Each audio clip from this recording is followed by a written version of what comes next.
what secret is Vegapunk hiding about Kuma? Why did Kuma choose his fate as well? Joy Boy said one of them the secret could be Jory Bonnie's origin, possibly being a clone. Which I kind of like that. I kind of like that. That'd be interesting. But I personally, I'm kind of thinking like the history, the dynamics of Kuma's situation might have been to protect, right? I think he did what he did in order to protect his kingdom, protect his family potentially.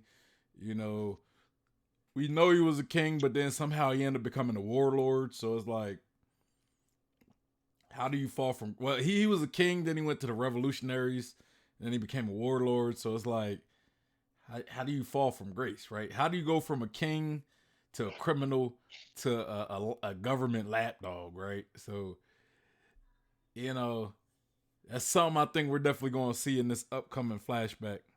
But I think maybe Kuma might have been protecting Jory. I think whatever reason Kuma did what he did is because of Jory Bonnie. It could either be like Joy Boy, what Joy Boy said, which I think is I actually like that. I like that direction. Or it could be like him protecting her, right? Because we know that Akainu captured her at one point. So maybe Akainu let her go because Kuma's deal, right? So to me, it just kind of makes sense. But Cube, No, for me, I think what Mikey and Joy Boy both are good options. I don't really have a specific idea on it. The only secret I want to know is the ears. Now we know it doesn't come from his hat, so I'm wondering where his ears comes from. oh, you said Kuma's ears don't come from his hat? Yeah, he Oh did have yeah, his hat because when he's talking with.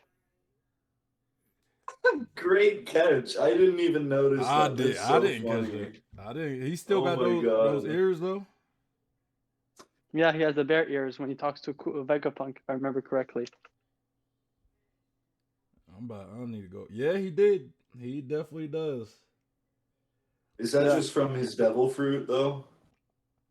I mean, maybe that's one of Kuma the was options. stated to be from a special group of people or something, That's, right? Wasn't he? mm-hmm. Wasn't he Yes. from like a special race? Yes, he told Bonnie Yeah, that. Yeah. And yeah.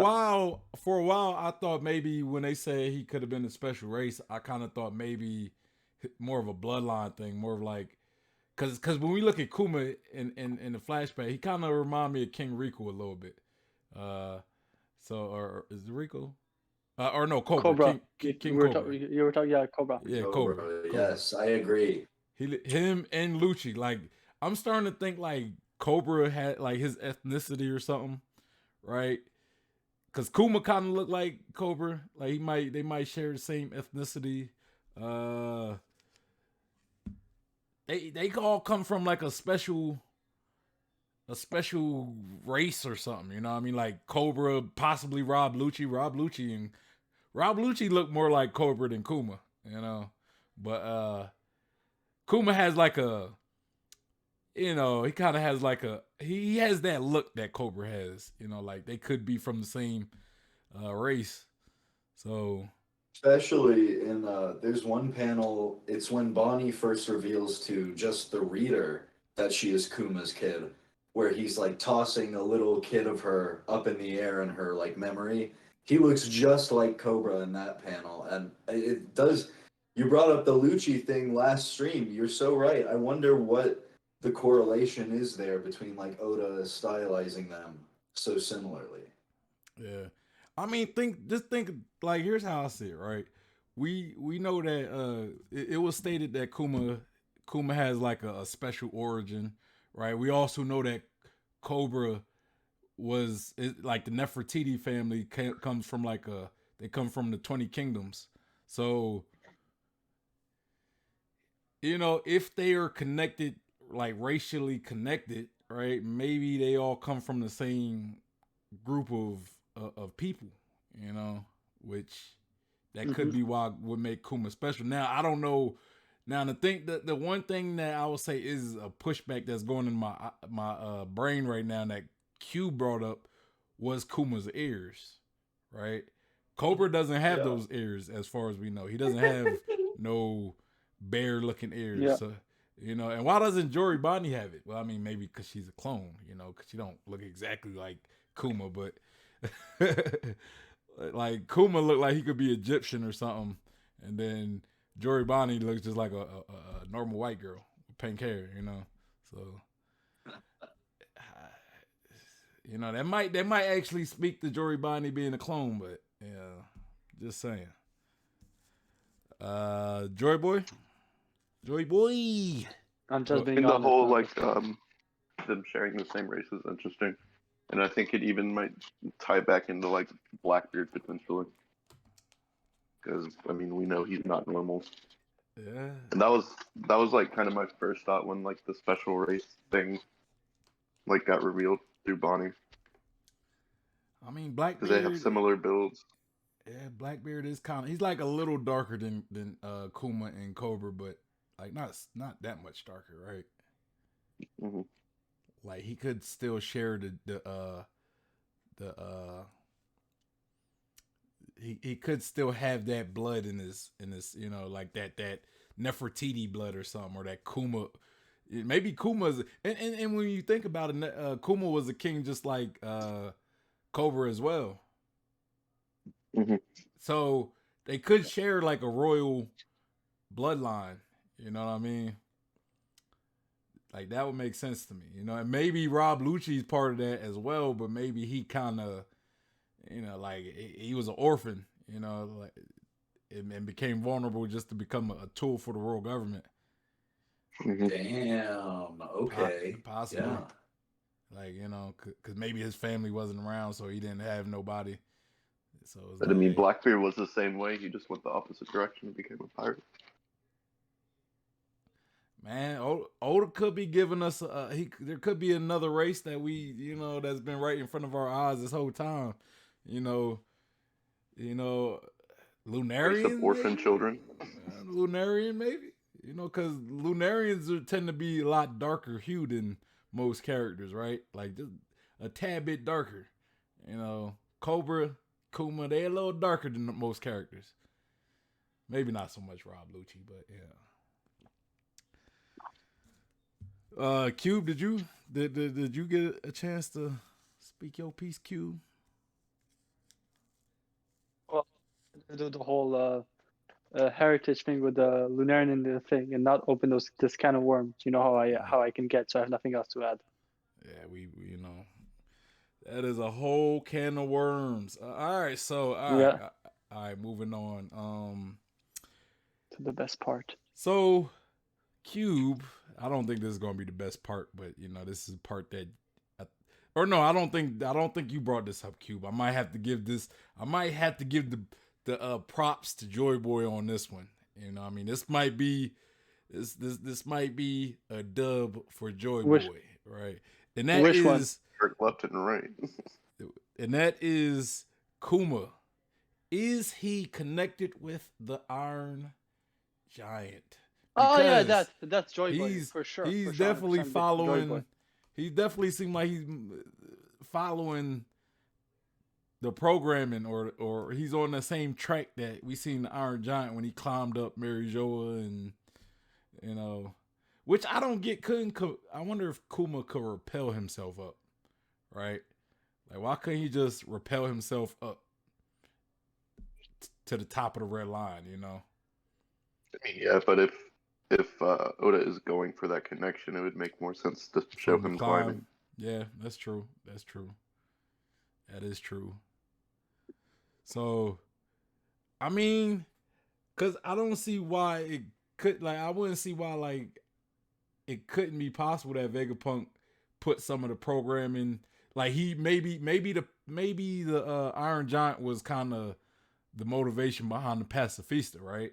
So maybe after reverse engineer or trying to reverse engineer the Iron Giant or use its technology or programming or whatever, and in a sense creating the Pacifista program, maybe the Pacifista program came from the Iron Giant program or something.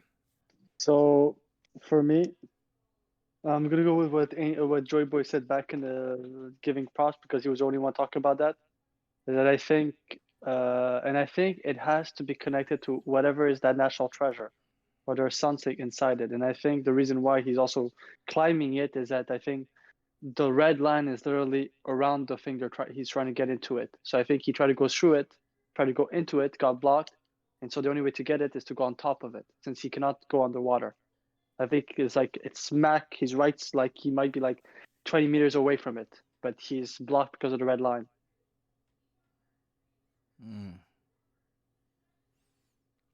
So you don't think he's trying to? You don't think him climbing it is like he's like whatever it is? It's not at the top of the red line. It's in the red line.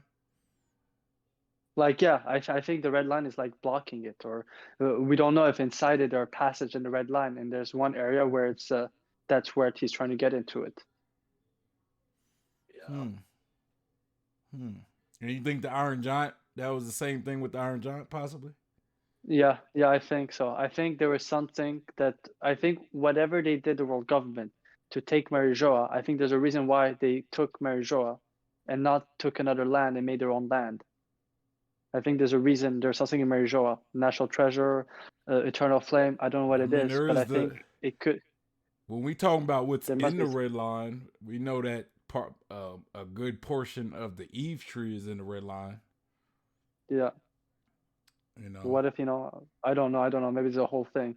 I believe that inside the red line with the Eve tree, they have a version of the Garden of Eden. Since we have the Adam tree, the tree of knowledge, the Eve tree, which are all the one thing that's missing from the Bible is the Garden of Eden, where they were all in. So, maybe it's something biblical. Like the whole. Oh, what about the Holy Grail? Like their version of the Holy Grail. Yeah. It could be that, whatever it is. Could be. What about you, Joy Boy?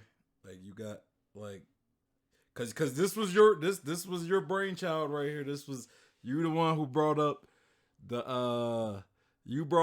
Iron Giant in the association with Kuma and the Iron Giant. So yeah, and I think seeing Kuma climb the red line kind of furthers that point. So. I'm definitely hanging on to that theory for now. And I kind of like what Cube's saying, like maybe something inside the wall itself. Yeah. I mean, we do know, like, we do got to get rid of the red line, though, right? Like, we do got to get rid of the red line. Maybe, or kind of building off what Cube said, maybe it's not necessarily trying to get something in the red line. Maybe it's trying to destroy the red line. Couldn't that be kind of like Laboon? Yes. Because one thing I believe is that the ancient kingdom, I believe their goal was to destroy the red line ultimately. I think that's why they might have created the ancient weapons. I ultimately, y'all know, I think when we find One Piece, it's going to be like, hey, destroy the red line. Here's how you do it. So, man. So maybe that Iron Giant was like an early attempt of trying to destroy the red line or something. So I mean, you could be onto something, Q. Just imagine that panel. Go ahead, Mikey. Well, I had a whole theory about that is definitely wrong at this point. I don't even want to get into it. So that's why I really wanted to hear what Cube, Joy Boy, and you had to say on that. Because I'm not sure where to land at the moment. Share it. I mean, it could still be. It could. I said share it. It could still be in play. We don't. Well, unless it was essentially said that. But go ahead. Yeah, it was essentially that Kuma would be the mystery ally. That his consciousness was in the Iron Giant. I don't think that's going to pan out that way, though. I mean, yeah, potentially, but especially with like the Stussy stuff, I'm just not sure.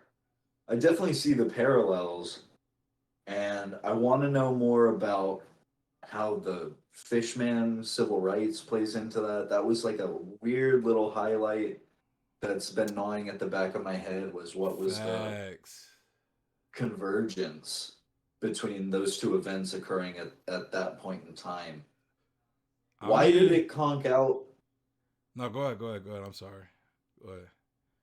Because you Just said why did something it conk important, so it out? just go ahead, go ahead. I'm sorry. um, Go ahead, go ahead. no, you're good. Let's just get into that because I was just gonna pontificate for a second. That's the real thing, though, is that correlation between the Fishman Civil Rights Act being passed, or beginning to take traction, rather, Yeah, and the Iron Giant showing up and not doing anything. It struck fear, it caused a hysteria, but it didn't have the energy to even smash a building.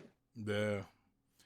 And that's why I think like the red line being destroyed, cause it like what you said, like the fact that it happened at the same time as the fish fighting for be part of the world government and join reverie and have rights and stuff, right? Like that was happening at the same time this Iron Giant showed up. So speaking of what Cube said about how the Iron Giant might have been trying to go into the red line, or possibly what I added to that is it being destroyed, like it's trying to destroy the red line. It could be in line with helping the fishmen, right? It could be in line with helping the fishmen, So that's an interesting point. That's interesting. You got anything And else to that add? I just that kind of leads my mind to think, is Kuma gonna finish the job? Honestly, It depends on what the job is. You know what I'm saying? It depends on what the job is. If it is destroying the red line, like I speculated, probably not. I don't think Kuma's gonna be the one to do that. If it's it depends on what it is, but good point. Like I don't he doesn't seem like he's in a good shape though to I think complete it. he has. You're right. He is pretty messed up. You're Yeah. right. But he has the power, the devil fruit ability out of anyone to even suggest to the Gorosei, for instance, that he's trying to do that. He just starts pummeling like big Ursa shocks into the ground, and they start seeing some significant damage enough to make them say, "Oh, this is kind of serious, maybe." Yeah.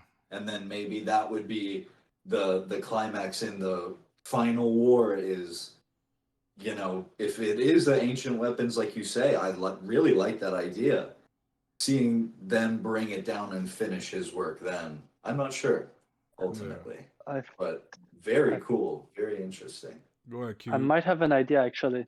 I might have an idea. You know how there were a lot of interesting parallel between Dressrosa with the Pangaea Castle?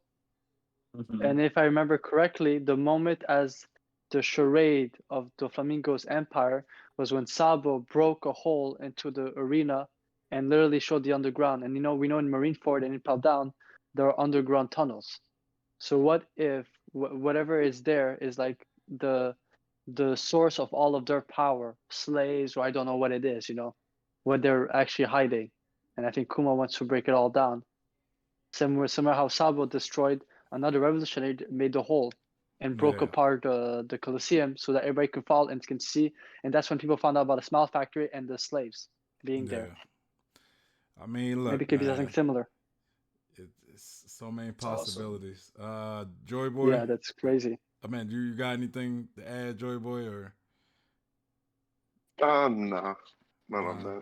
that. I've been pondering this thought, right? I've been pondering this thought in my head, and this last chapter just really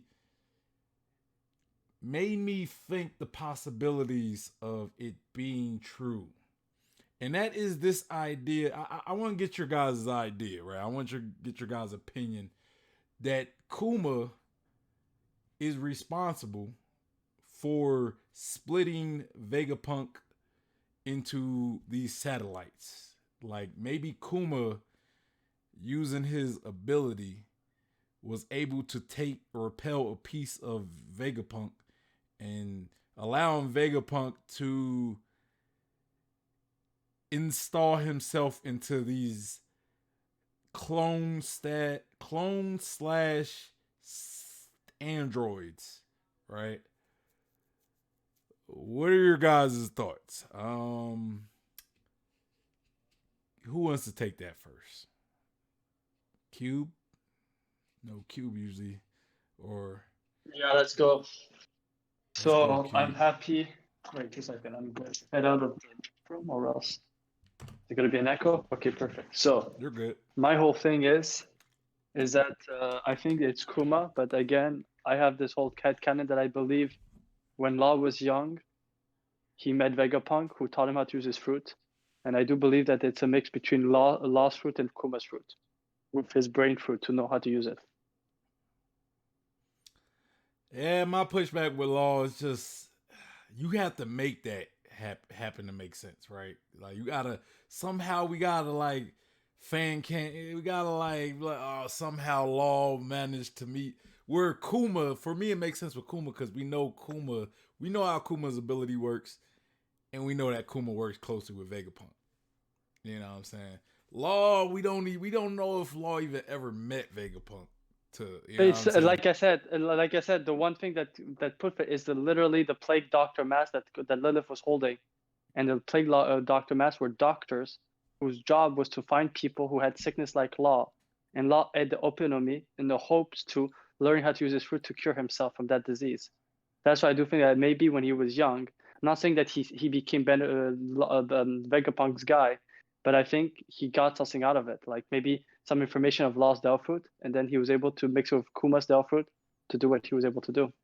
I'm just saying the mask that Lilith is holding is the mask of plague doctors, and in real life, it's in prior times that's what they were used for Law sickness. Yeah. So that's why I think there is something to it. But that's just my headcanon. All right, that's cool. Joy Boy, Joy Boy. Yeah, I think definitely Kuma had something to do with splitting up the personalities. Yeah. So you with that you on that train as well. I mean, it just makes sense, man. It makes sense to me. Especially the combo that they had in the chapter with like the soul and pushing out memories and all that. Yeah. So it would make sense that Kuma could repel like a piece of somebody's essence, right? Yeah. Which makes Kuma's ability so wild, bro. It's like Kuma and Law's abilities are kind of similar in some ways.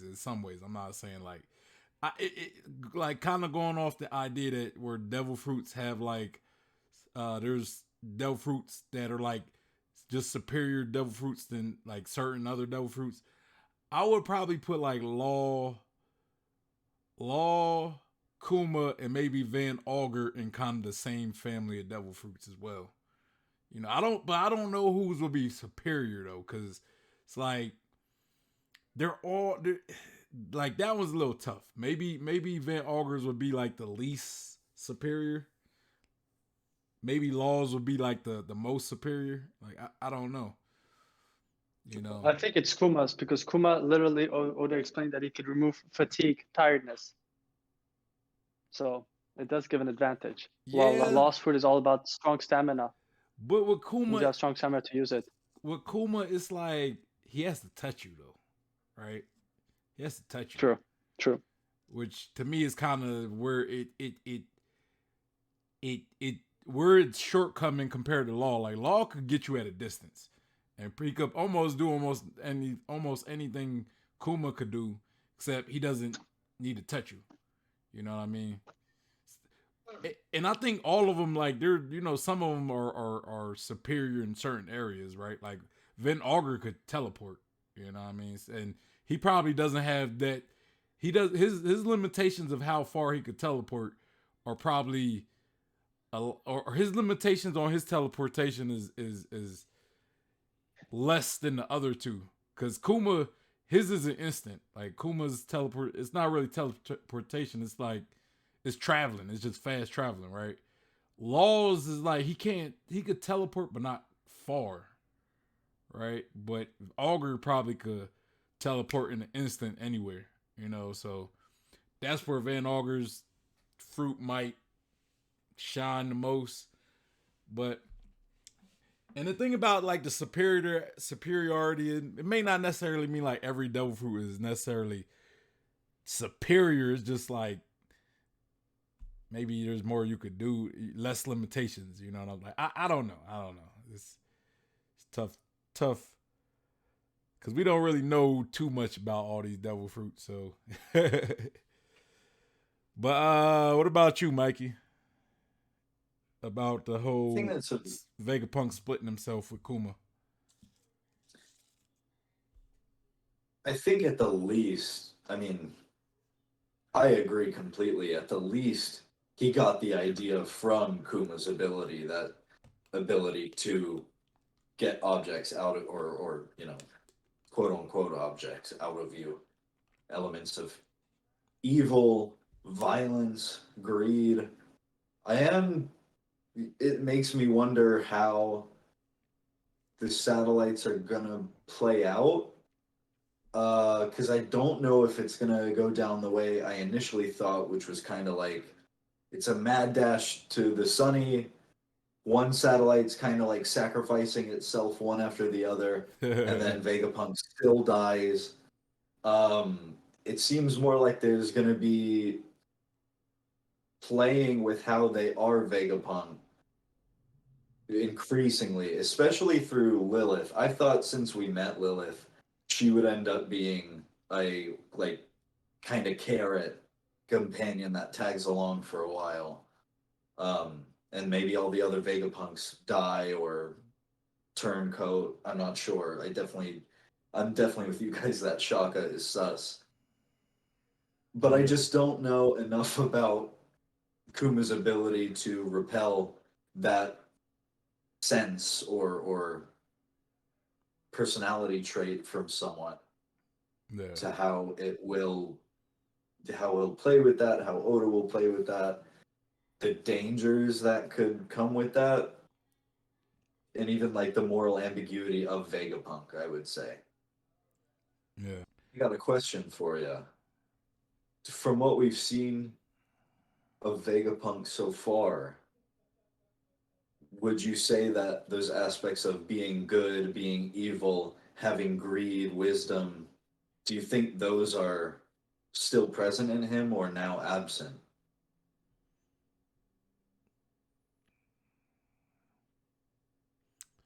What you mean, since his satellites are split? Right. Do you see those? Do you see like aspects of good or greed or violence in him, or are they totally absent now, and like relegated to the satellites? in the Stella. Yes. I would probably say they're like absent. Like I would probably say like his any evil he had probably is within Lilith, or at least most of it. Maybe there's still some of it. Maybe I don't know, because they still do share a conscience to a degree. But I think like he expresses his anger through Lilith. You know what I'm saying? Like, Yeah. it's in him, but it's being expressed through Lilith, possibly. Kind of like how when he has to use the bathroom, he uses the bathroom through York. You know what I'm saying? Like, they all use the bathroom through York. They all satisfy their hunger through York. But it's like Vegapunk is still hungry. It's just he quenches his thirst and his hunger through York. So maybe anytime he's angry, it's shown through Lilith, possibly. I think maybe. But then again, with how punk records work, where they like upload every day and then they share that, so maybe not. I don't know. That's tough. I would probably say it's absent within him and put into the satellites. I will probably go with that one. What you guys think, Joy Boy? That's a pretty good question. If you want to unmute yourself, or let's go to Cube. So to answer that question, I think yes and no. I think Vegapunk did have to give part of himself, but I think it's a bit like Devil Fruits. They all have a theme, and I think their theme is all around the science. So I think Lilith is Atlas was violence for science. That's how much they would do it. And I think Shaka, that's why we founded it. We assume that good means he's a good Vegapunk. I think he's the purest in terms of his love and curiosity for science, which makes him also the most dangerous one. Yeah. Which we all know the fear of that we have all AI is when they discover that there are too many people and he could do it much better with less people on this earth. What if Shaka, being the most pure one, realized that there's too many satellites? And I'm saying this. I think he told Atlas to go to the lab when Atlas jumped to fight. We've seen Shaka control the boot without touching anything. I'm wondering if Shaka could have taken control of, he's the good one, the center one. What if his finger is like guiding all the other satellites? I'm wondering if Shaka said to Atlas to go, but he intentionally pushed him forward because Atlas looked shocked when she was like half dead. She didn't comprehend. I'm wondering if it's not Shaka, since he's the more pure one. He, said that to protect himself from people thinking that he's the one. Yeah. So I think he's the most pure one. So that's my answer. I agree and I disagree at the same time. I'm gonna let Joy Boy go next, so I hope he unmutes his mic. But I want to say something. I kind of take what I said back. I take what I don't. I think Vegapunk does still have those feelings of anger, greed. Maybe it might not be extreme because most of it might have been extracted. But because I think about like, because we know Edison is he's the inventor of the crew, right? Of the Vegapunks. Mm-hmm. He's the inventor. Yeah. But does that mean that like the main Vegapunk, Stella, does that mean he can't invent? Right. You know what I'm saying? Just because he gives the invention, does that mean that he can't like research data like Pythagoras? You know what I'm saying? So I think it could be a case where like majority of these characteristics are put into the things, but he still has it to a degree as well. You know what I mean? So I would probably be more on the fence that he still does have those characteristics. It's just not super sharp. Because when you look at it, he has a super huge brain. So, you know, if there's any anger in him, he might have a lot of anger to share. You know what I'm saying? So I don't know. But Joy Boy. But no, I was gonna say pretty much what you just said, Lump, about like it's probably like toned down those character traits. Yeah. And I was gonna like if y'all have seen Full Metal Alchemist Brotherhood. Yeah. Yes. Like how Father or the dwarf in the flask was like trying to get rid of those 7 deadly sins to become pretty much God, become the perfect human. Like that's what he made the homunculus for. Uh-huh. But even then, like those traits are still present within himself. Like he can see that, like in the final fight or whatever. So yeah, I'm gonna say like some of those attributes are definitely still within Vegapunk. Yeah. And the question would be though, if a Vegapunk dies, do whatever trait that he had of Vegapunk, let's say if it's the greed of Vegapunk, right? Like let's say Lilith has the greed of Vegapunk, right? So if Lilith was to die, would that those characteristics go back to Vegapunk, or would they die with Lilith? Can't even say the name now. Would they die with Lilith?